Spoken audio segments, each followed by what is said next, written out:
Thank you so much for joining us. I hope if the audio and visuals and so forth, everybody is good. Yeah. So we were just waiting for all the panelists to join in so that we can all see each other on this stage. And now we can proceed. This looks like a beautiful panel. Just, saying that I'm not biased in any way. So what I will do now is I will introduce everybody because there's some new people who don't know. If you could mute yourself, that would be helpful because we don't hear ourselves back. And then what I'll do is I'll introduce everybody, and then I'll have the High Commissioner give her keynote remarks. And then we'll start a panel discussion with our 3 panelists. So this should be very exciting. Just as an introduction to why we are here today on this virtual stage, earlier this year when the COVID pandemic hit, a few of us working in different communities around Pakistan were getting a lot of messages from concerned students and young graduates and young professionals who did not know what the next career step should be. Especially, a lot of students were graduating in June and we were getting a lot of emails and messages. So our community, which is Women in Energy Pakistan, got together with 2 of our fellow communities. One is Women Engineers Pakistan and the other is Women in Tech Pakistan. And the 3 of us said, okay, you know what, let's be ambitious. Let's do something about this. So this is the largest digital job fair in Pakistan. We have more than 1,400 candidates and more than 60 companies at this digital job fair. It's 2 days of back-to-back 9 panel sessions and keynotes. So it's a lot of excitement, and hopefully we'll survive the weekend in high spirits as well. So in this panel, titled Pakistan's Clean Energy Transition, Preparing the Workforce Towards Going Green. What we aim to discuss here is how do we create a net zero workforce in Pakistan? How do we ensure that students and graduates are re-skilled for a green job? We also want to discuss what is currently making a difference towards a low carbon future and what are some of the biggest challenges. And I'll ask specific questions to our panelists regarding the work that they've been doing in this sector. So, Your Excellency, I'll sort of point towards you. When we last hosted you in September 2019 last year, we discussed the importance of including women in the energy transition.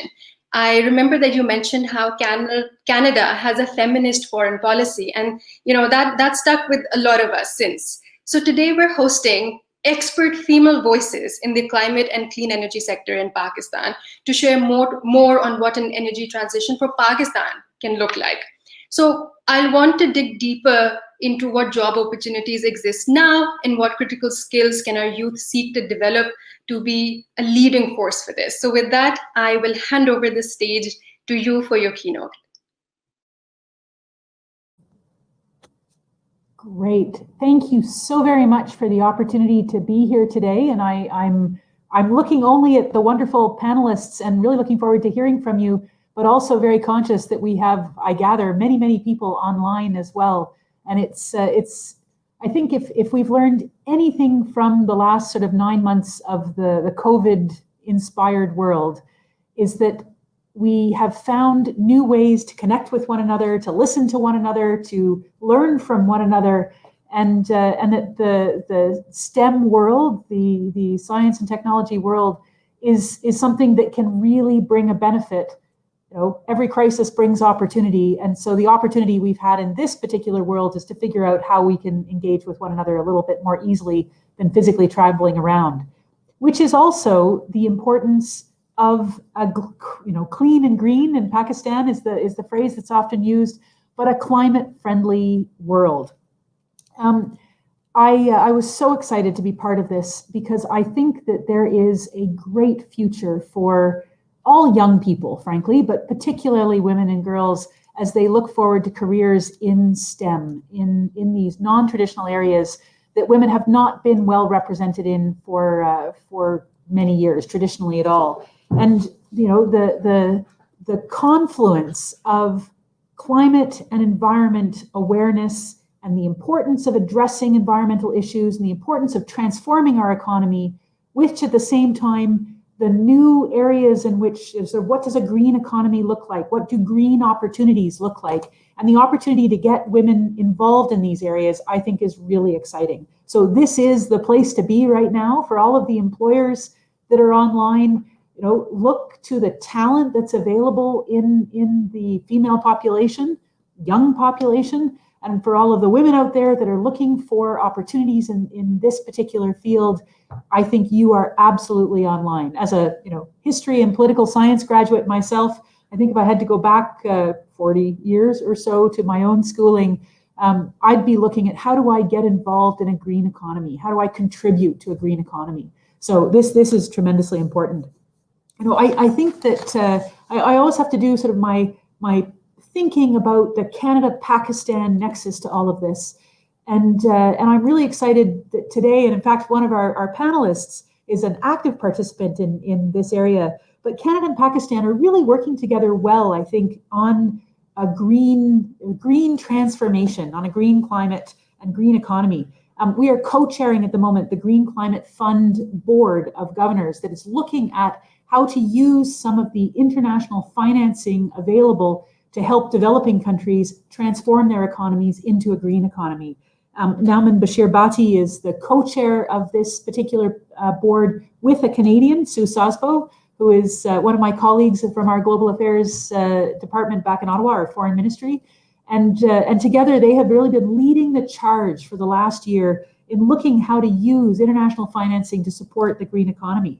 There's just been a board meeting, and I was reminded of this, and maybe one of our panelists will speak, but an updated strategic plan which approved over US, when we ever say dollars as a Canadian, I have to say US dollars, but $2 billion in new climate finance to promote reductions in emissions, a climate resilient future. And that's really where I think the opportunities in this new economy come into play.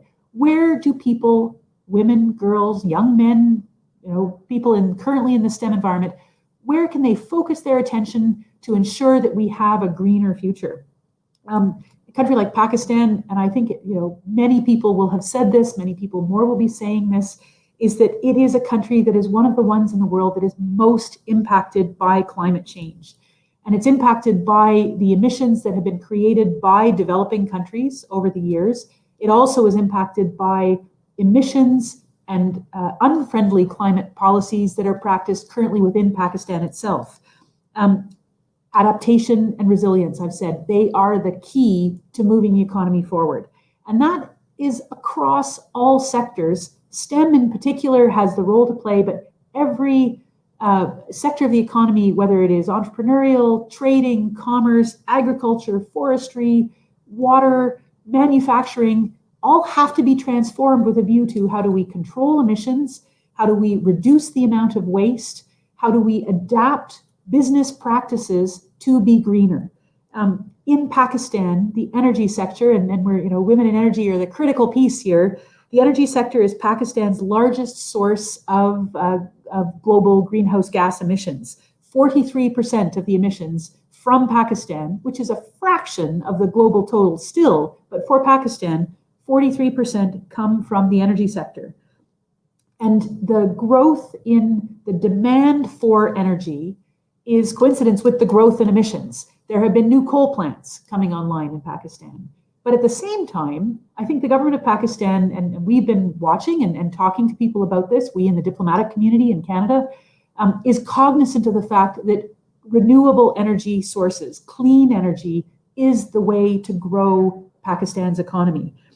There's a new policy in place that's moved the capacity of the energy sector, sort of the cap on production from 5% will soon move to 30%. And that means huge investments in wind, in what Canadians call hydro, which here in Pakistan is often referred to as hydel.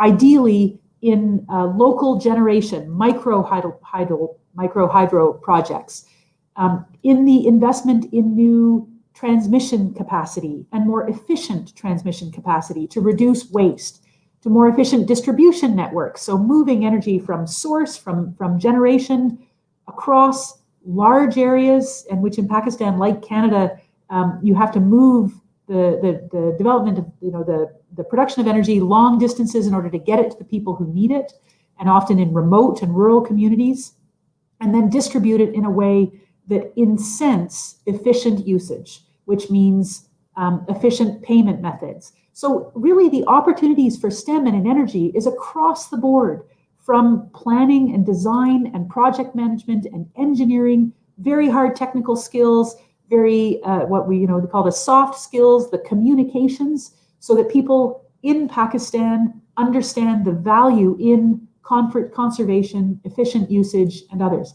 So I really see, it's when we are looking for new economic opportunities, the development of new jobs, it's really every sphere that has a climate lens attached to it and a green lens attached to it, and that's an opportunity. And where there are opportunities, there are jobs, and that's where I would really encourage young people, and particularly women, to focus their attention. One of the critical elements, and I think I spoke to this when I met with STEM, about a year ago now, is really sort of an understanding of what diversity brings to companies and what diversity brings to the job environment. And every company that's out there should want to have in their workforce, at their decision-making tables at every level, both women and men, representatives from minorities, representatives from different ethnic communities, from different geographic communities.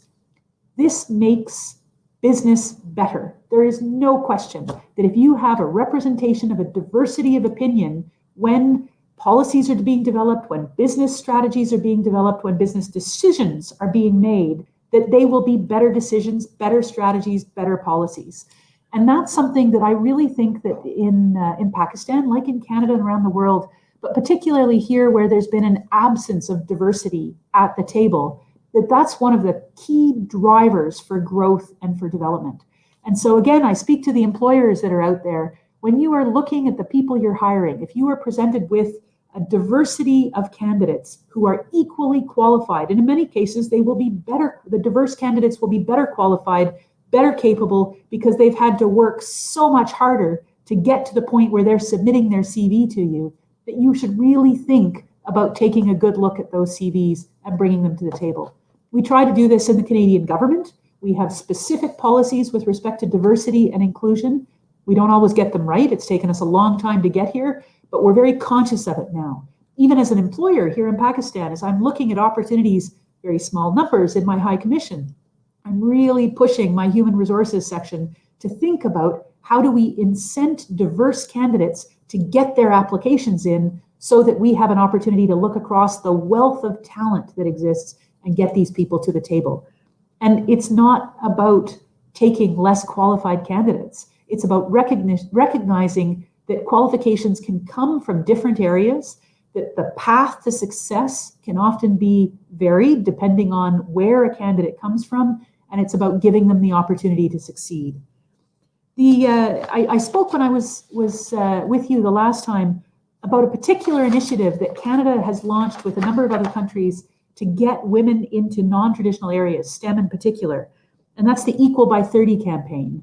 And I would encourage people to, especially the employers, but also young women out there, to look at the website Equal by 30 and learn about some of the practices that Canada, Sweden, other countries are trying to inculcate into our employment practices and our hiring practices to ensure that we have opportunity for diversity at the table. So I see that the panel has come back on my screen, which probably is my invitation to stop talking. So I will do that now, but I'm really excited by the opportunity that this event has brought to the landscape, the opportunities for young women in Pakistan, and really looking forward to hearing the panel. So thank you very much. Thank you so much. That was probably the smoothest transition from Keynote to a panel discussion that we've had.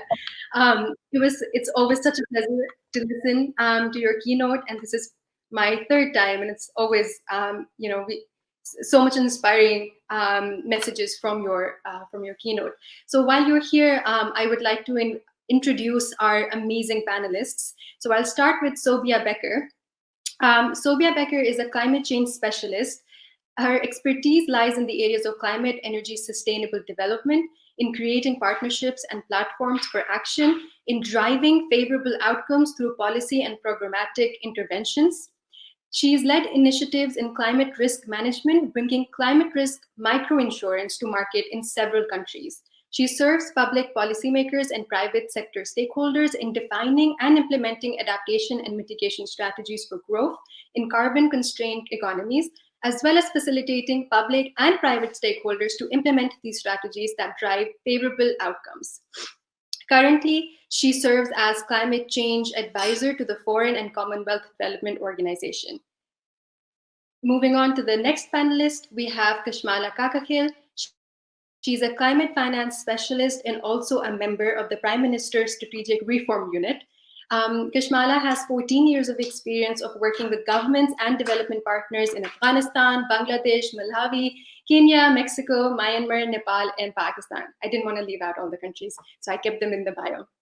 Her core competence lies in international policy on climate finance, ensuring it is in line with the needs and requirements of the developing countries, and works with developing countries to design projects for which funding can be secured from international funds for climate change. Our third panelist is Marium Khalid. She's a friend of mine, so I will resort to the first name basis immediately so that we don't feel awkward later. Marium currently works at the Punjab Energy Efficiency and Conservation Agency, which is a part of the government of Punjab. She's the head of legal. PICA, the agency, works on bridging the gap between the demand and supply of energy through efficiency and conservation measures. Marium has an LLB from the University of London and University of Melbourne in Australia. She's given several talks on the importance of energy efficiency, and that's what we have her here on this panel for as well. I should mention she is a co-chair for Women in Energy Network and has been instrumental in organizing this job fair as well. So with this amazing introduction to all of our amazing panelists, I think I will start with my first question to Sobiah. Sobiah, I'll keep my questions short because I'm sure the audience and myself included, we want to hear from you more. So as part of your work to support the Ministry of Climate Change in Pakistan, and you're working with public stakeholders in developing a cohesive framework for national climate action, can you please describe for us, where does Pakistan stand on starting this clean energy transition? Because clearly we're not on it yet. And what do the different stakeholders in public and private sector need to do to prepare the workforce, especially our young workforce, towards going green? Thank you very much, Nameerah, and I'd like to congratulate the Women in Energy for organizing this wonderful event today. My special thanks to High Commissioner Gilmour, and I almost have a case of whiplash because as you were talking, I was shaking my head non-stop. And thank you so much for making my job easier by setting the stage so nicely. Nameerah, thank you for your question. It's a very important topic, and I'm gonna, what Ambassador Gilmour started, I'm just gonna continue with that a little bit in terms of setting the stage.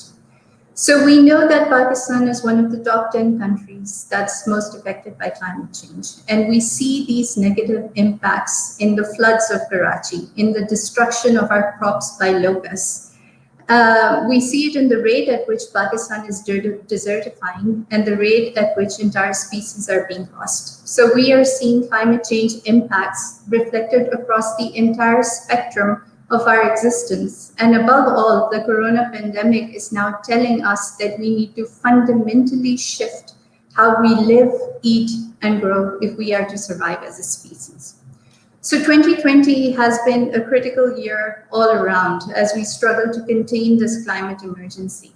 But 2020 also is a year of hope because it marks the start of the decade of action to 2030, which is when we as a global community will show tangible progress towards commitments to limit global warming, hopefully achieving these commitments by 2050 when we become carbon neutral or net zero. And this carbon neutrality is essential to limiting global warming to within 1.5 degrees centigrade as set out in the Paris Agreement.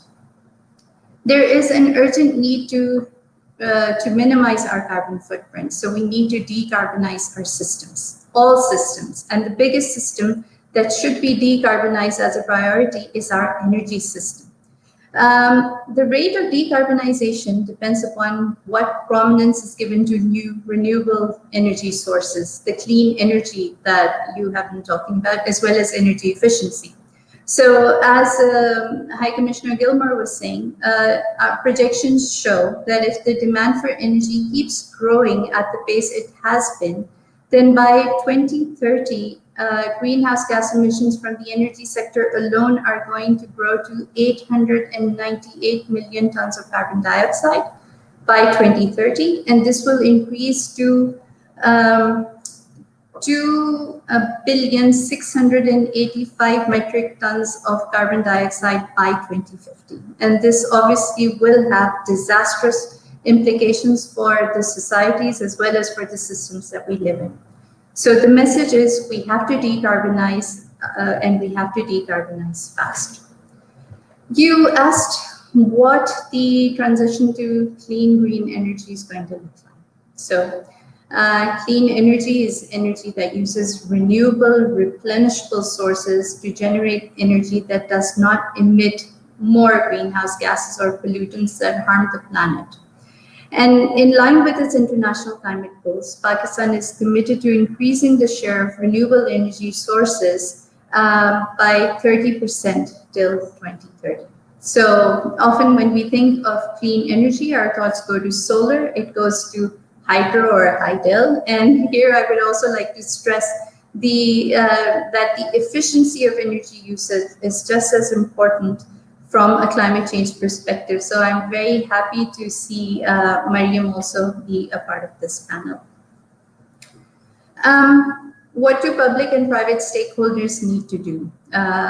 Obviously, we need to work together. Government needs to formulate cohesive and sensible policies that are going to see the shift to net zero by 2050, which is often known as, are referred to as mid-century growth strategies. And what the future job market is going to look like is also going to be linked to these mid-century strategies. So we've seen the world over, even during COVID-19, as other sectors were shrinking, renewables were steadily growing. In fact, the International Renewable Energy Agency, IRENA, estimates that the renewable energy sector expanded by as much as 8% in some countries. So this is a very welcome development because it indicates a higher level of consciousness among people in their demand for clean, green sources of fuel to power up their lives. When you do have this shift towards a cleaner, greener energy system, obviously you're also going to need a workforce that supports the system. And so a net zero workforce to support Pakistan in transitioning away from coal as well as fossil fuels will be a highly talented and skilled set of women as well as men who recognize that our lifestyles today cannot come at the cost of future generations. So we need people who are committed to long-term sustainable approaches to powering societies. So some of the skill sets that I think we should be looking for are engineers, obviously, but we also need physicists and we need chemists. We need major investments, both by the public as well as the private sector, in technical and vocational education. Because as I think the moderator of the last session was saying, that degrees matter, skills matter more, and a work ethic matters also. So we need investments in technical as well as vocational education to produce skilled craftspeople. We need energy economists because, as Ms. Gilmour was saying, you need to move energy. You need an enabling policy as well as a regulatory framework. You need energy economists who are going to work on smart subsidies and even smarter pricing strategies. We need very robust research and development, and this is where significant investments from the public, primarily the public sector, I would say, that needs to come in. So we need that robust R&D to explore new materials, better processes, and improved approaches, because business as usual will not be enough. But most of all, we need social entrepreneurs who are going to develop the solutions that we need, as well as the job opportunities to reach the bottom of the pyramid. And very importantly, we need to crowd women in who are often the poorest of the poor when it comes to energy access. So let's start a revolution. Let's train women. Let's have them as solar energy technicians, as battery operators, and let's create more opportunities for everyone in our societies. And this, I believe, is fundamental to reaching or getting to a net zero workforce in Pakistan. Thank you. Absolutely. Thank you so much. That was an excellent overview of the entire topic that we wish to cover. I'll quickly move on to Kashmala. Kashmala, I'll keep the question very brief, but the answer will be very, very it will be very holistic, I'm sure. What are some of the policies and some of the plans that the Pakistani government is currently working on to prepare our workforce for this green energy transition? And also to have gender parity in the energy sector and in labor force. So I feel like I'm putting you on a spot with, what is the government doing? But do share, your insight on what you've seen from the public and also the private sector.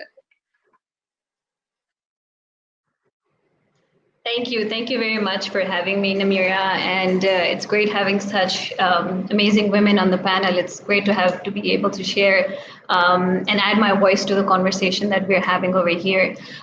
So in terms of what the government is doing, I think I'd like to take a sort of a step back and try and understand what sort of the gaps are and how we can actually zoom in on it when it actually comes to the workforce itself. If we look, let's just try and look at climate change and the money, and then let's come down to how we can put these two things together and actually use it to transform into a net zero workforce.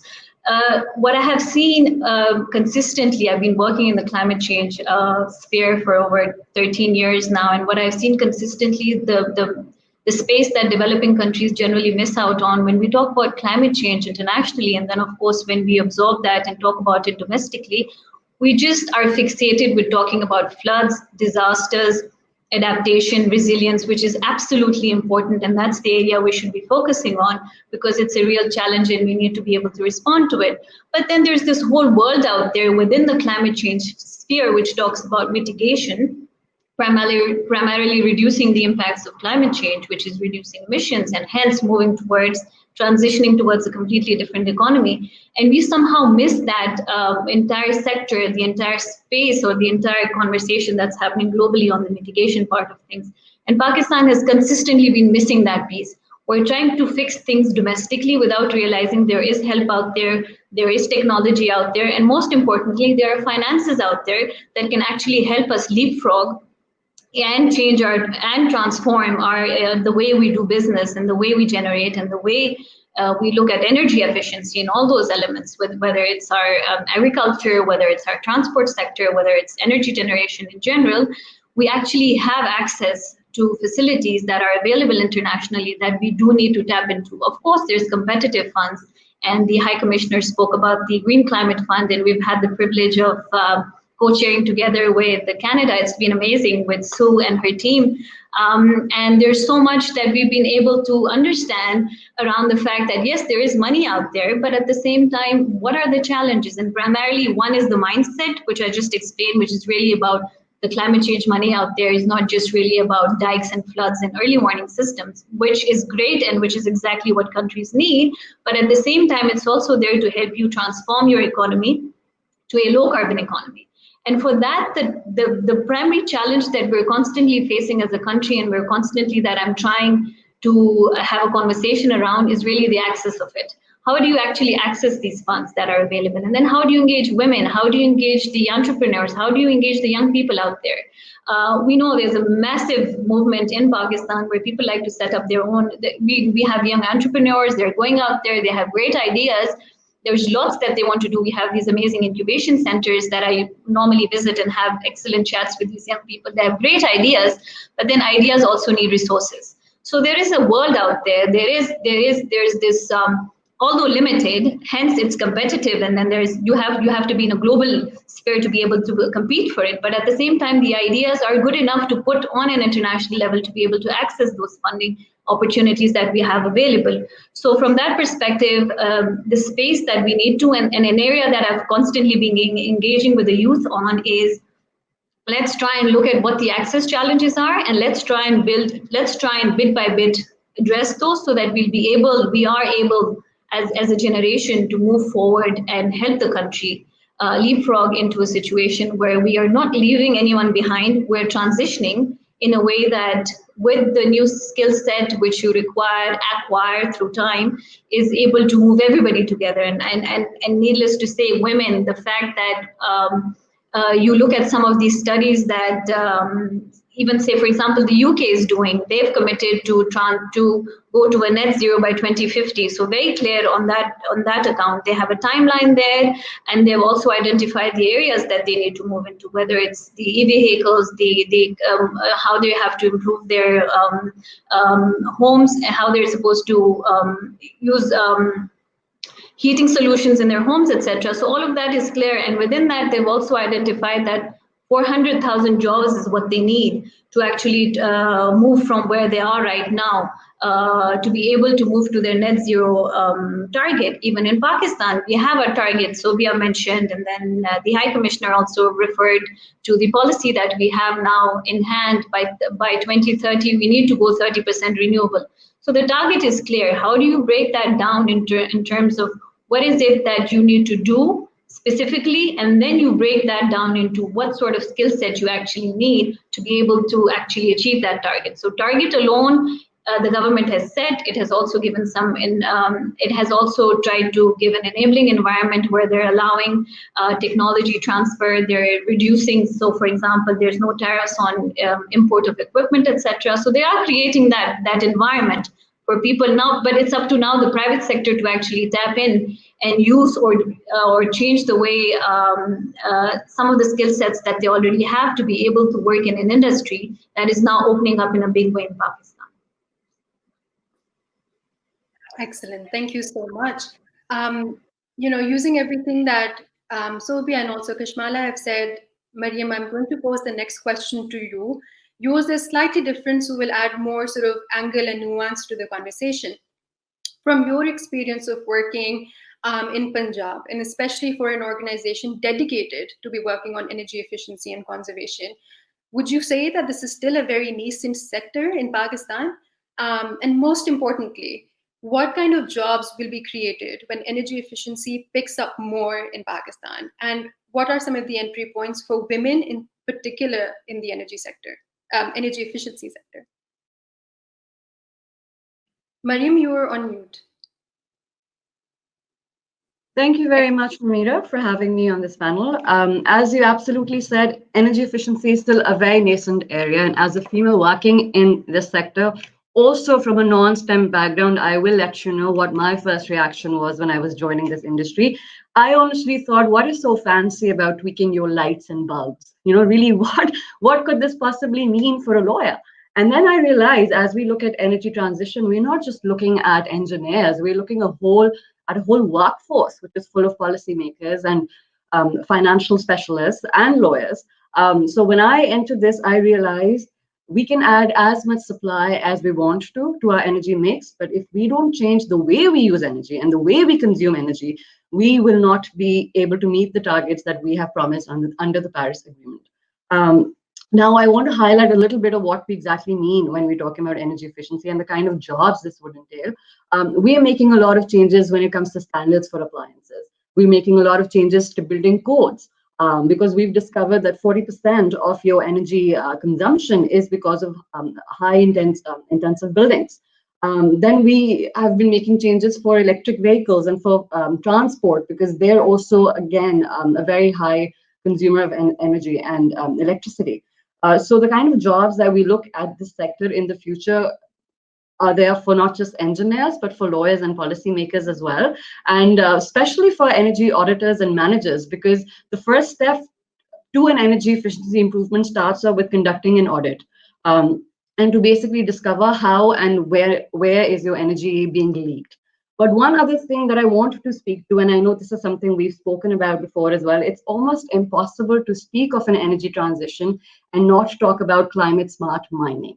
And I've always been telling you that we must put this in this panel because I've had a background in mining extractives, and these are two sectors which have always been seen as competitors. But now that we move towards more solar panels, more wind turbines, more electric lithium-ion batteries for electric vehicles, we can't do it if we don't mine. But it's just that Pakistan, as you said, we're so slow on energy efficiency, we're not even there yet on mining. Mining's always been associated with unsustainable practices, and there's so many other issues with it. But there's one thing that I'll say, which really resonates with me. If it hasn't been grown, it's mined. That's how it goes. You've been mining forever. It's just that you haven't been mining sustainably. So these are two areas that I believe in parallel will be creating significant opportunities for young folks in the next 10 years. Excellent. Thank you so much, Marium. So my next set of questions, I'm going to keep them even more specific in terms of, for the purposes of this job fair. Again, I want to reiterate the reason we're having this job fair is because in-person job fairs are not taking place anymore. So in Pakistan, a lot of universities hold job fairs, and clearly someone needed to fill that gap. So we're here as a stopgap measure. 1,400 plus candidates registered for this, and a lot of live participants watching this panel right now. And for them, what can this panel say to this audience? So Sobiah, I'll come back to you and ask you, what will this sector look like in the next 10 to 15 years? Because that's so important when students are choosing their majors and concentrations and their training courses right now. Because it's so important not for you to be skilled for what's available in the job market right this minute, but to also think about what your career might look like in the next 10 to 15 years. So, keeping this in mind, what are the opportunities and green jobs going to look like? Thank you very much, Nameerah.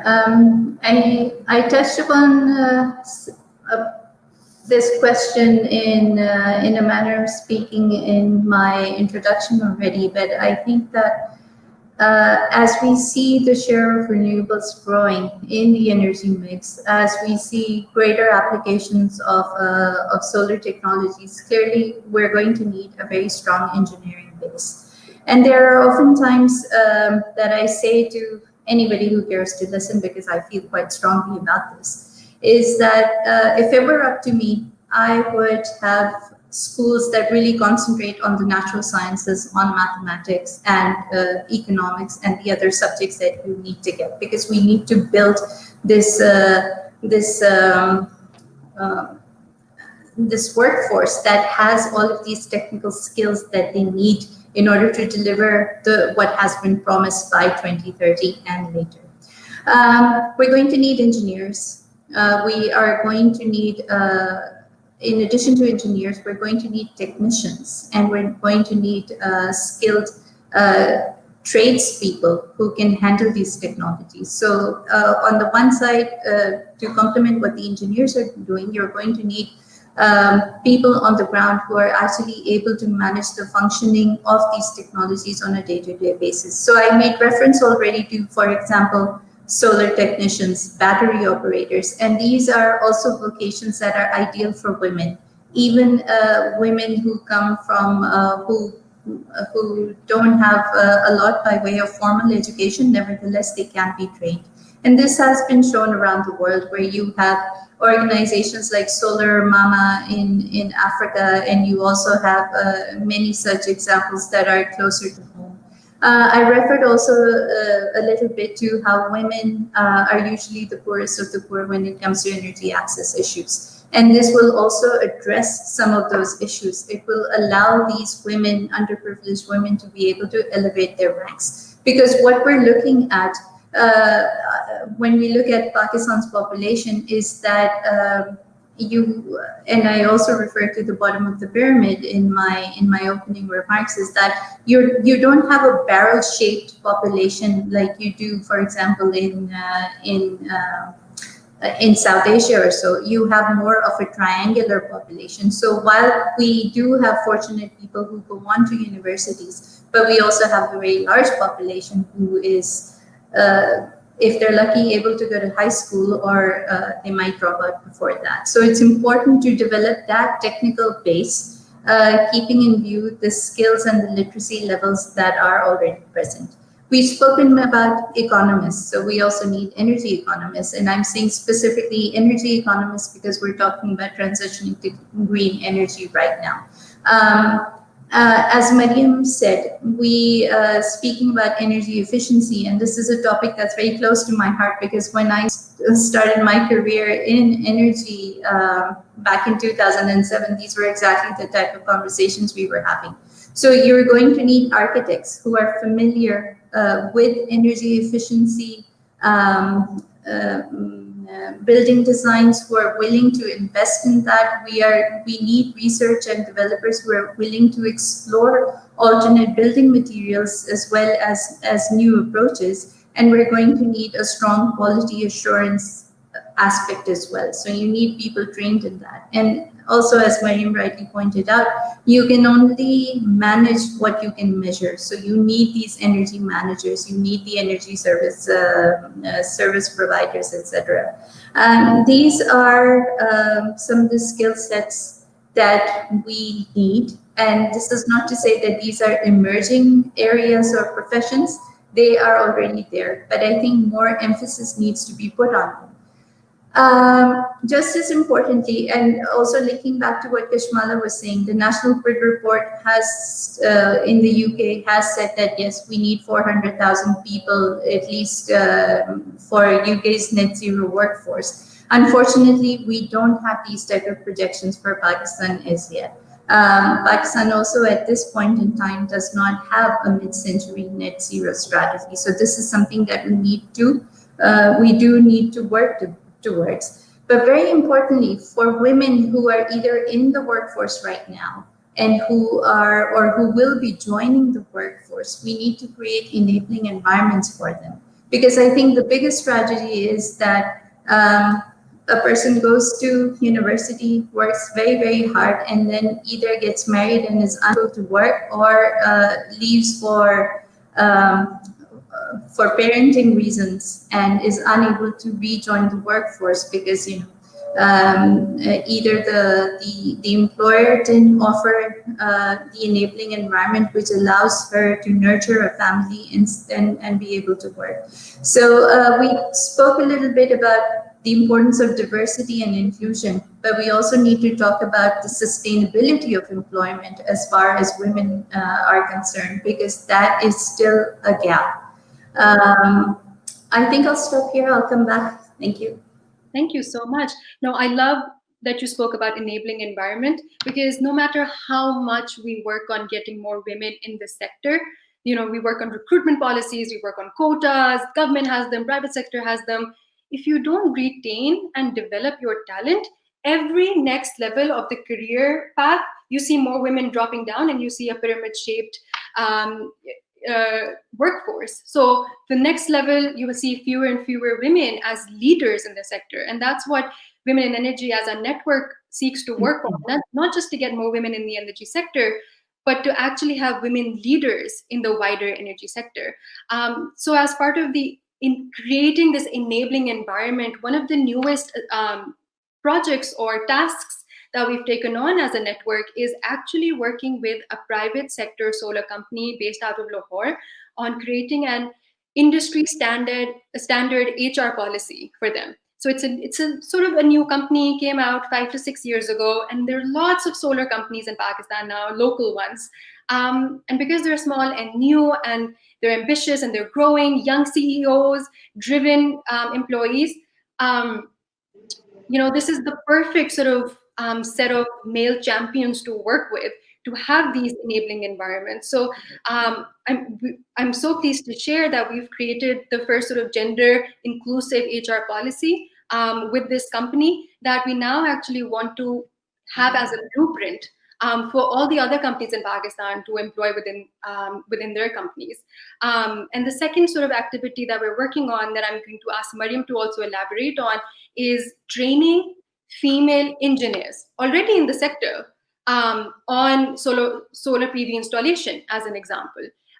So we're working with our partners, so not just by ourselves, but with private sector and friends in the community on giving these solar trainings to female engineers and technicians. So I'll stop here.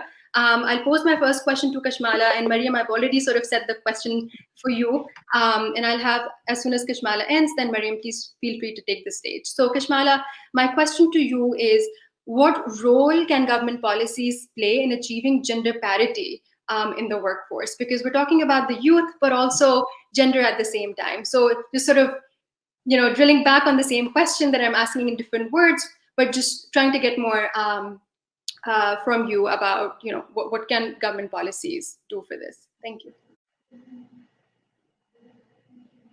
You're on mute at the moment.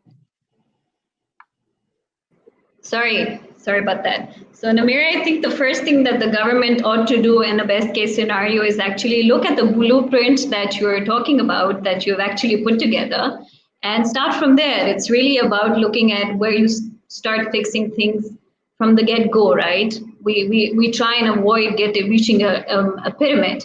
But try and see how we encourage women constantly to be part of the system. And of course, it's a no-brainer, right? You try and encourage women to be part of the workforce in a way so that they're part of the transition. Yes, we have had women in the workforce and the numbers have been very limited, but now we see women coming out and actually playing their part in it. And now you must have seen the SECP, the Securities and Exchange Commission of Pakistan, has actually changed their, I'm giving you an example of where they've requested 30% of the board members now need to be women, right? So these are all small changes that they're bringing in, but they need to be, again, this is something that I keep telling people, that don't include me in a conversation because I'm a woman, include me because I have something important to say. So for me, it's not about a quota of 30% or 20%. This all goes, that's fine. You're sort of giving them a place to be at because they wouldn't have been if you didn't have that quota.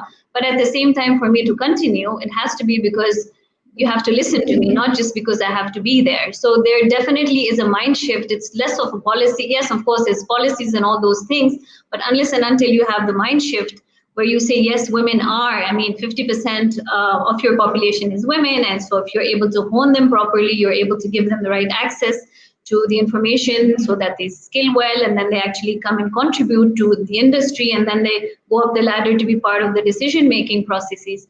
So absolutely, 100%, it has to be a mind shift change. And then of course, there's a bit of like what they call a danda in Pakistan or in Urdu, where you say, yes, you do change policies, and you say it has to be a top-down approach where you say, no, you have to give women a seat at the table so they're able to be part of the decision-making processes. So it has to be a bit of both, where you try and constantly, especially with women like you coming out and creating these platforms where people can actually talk about these issues. And so you empower each other and build off each other. So, right, you sort of support each other, and then you give each other the comfort and the confidence to be able to be part of these conversations. And then, of course, you try and push one mindset at a time to be able to encourage and include women in these conversations at the right place. And I know you haven't asked me this question, it was posed to Sobiah, but I'd just like to add a little bit around what sort of workforce we should be entering into, or the skill set. I'll take a minute. I know there are lots of studies that we look at, and then people call them myths and all of that, where you say students entering primary school today, 50% or 60% or 80% of the jobs don't exist today when they will actually be entering the work market. And you hear that all the time. And technological advancements have been happening since time immemorial. It's not that we're in some special time frame right now. It's constantly changing.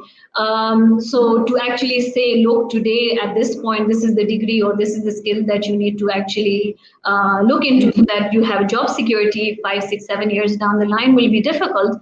But what we actually, when we talk about the energy transition in Pakistan, again, the other thing that I see is we constantly look at renewable energy, and within renewable energy, we just focus on solar energy. So if you look at the climate change, policy, the renewable energy policy, it's called the RE, the Alternative and Renewable Energy Policy. So there's a bunch of other things that we also need to consider. That area is lacking currently. For example, waste to energy, nuclear, biomass, geothermal, then there's natural gas. So there's all these pieces.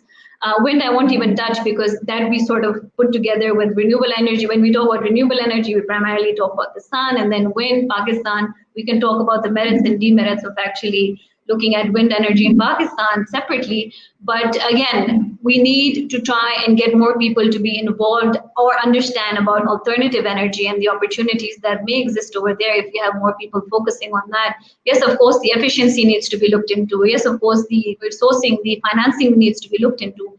But it was only until like 15 years ago when we started taking solar energy seriously. And because of the amount of effort that has gone into it, it has actually become a very cheap, it's become a competitor with, say, the fossil fuels at this point. It's only because we threw all the smart people at the problem.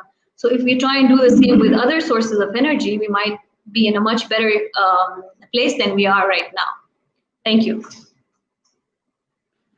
Taking over from that, I think, Nameerah, one of the most important things that we discovered in our own experience, if you have women in leadership positions, that will automatically open up space for other women. So because we were in senior positions, we made sure all our interns were going for energy audits. Because for engineers specifically, we discovered if you don't have on-field work experience, that's going to be a serious impediment to your growth. And we didn't want the female engineers to be relegated to administrative work, for instance. So we're very happy the kind of women that we've actually had in the organization have been very forthright about saying we want to go out on the field. And then the onus is on us to make sure that they're absolutely comfortable having a chat with their male colleagues and counterparts and making sure that we will be keeping an eye on them. And it's really up to them to make sure their female colleagues feel that that public space belongs as much to them as the men. One other thing that I know you mentioned and we worked on with our partners are the solar trainings.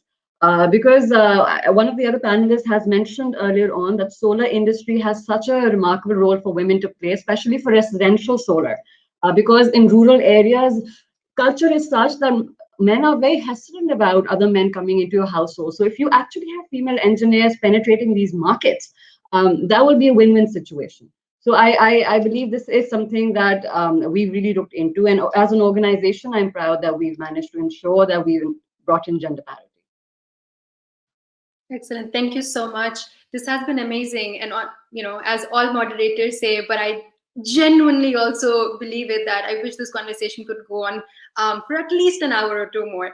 But we do intend to sort of conclude today's panel discussions at 3 p.m. Pakistan time. So what I'll do is we still have 1 or 2 minutes. So Your Excellency, if you have any final sort of concluding remarks or any comments from any remarks from what our panelists have shared, I can give the last sort of stage to. I'm thrilled and both very honored to have the chance for a last few words after having listened to these 3 incredible women with such wonderful experience across the breadth of both practical and policy and the management experience to bring to this debate. And I think what I take away from it is really a sense of opportunity. And it's getting our young graduates and women and girls that are going into sort of deciding where they're going to study is to, number one, think about what the landscape's going to look like. And I very much resonate. I've heard many times the idea that the jobs that exist today are not the jobs that are going to exist in 10 years or further down the road. And so, do our graduates need a crystal ball to develop those skills? No, I don't think so. I think that focusing on the fundamentals, and that's really where we get, if I can speak to the educators that are out there, getting a focus on activity-based learning, creativity, innovation, encouraging our young people to be proactive and questioning and quite frankly, not accepting of all of the rote that they might be provided in their schooling, so that when they come into the workforce, what they are offering employers is that real sense of what's the potential for change? How do we do things differently? How do we think outside of the box? That's one of the wonderful things about bringing young people into the workforce. And absolutely, we need to have, that needs to include women, and it needs to include women who have the hard technical skills and frankly, the public space to accept them. And so Marium, I very much hear from you that it's up to all of us as employers to help women enter these fields and to help create a safe environment for them to work. We cannot cede any further ground to some attitudes out there which don't want to see women in these spaces. But it's also having the graduates who come in with the non-technical backgrounds who can influence human resources practices, communications practices, and incorporate all of these ideas into the workplace so that we're able to do the transmission the transition that Kashmala and Sobiah have talked about, which is to the green economy.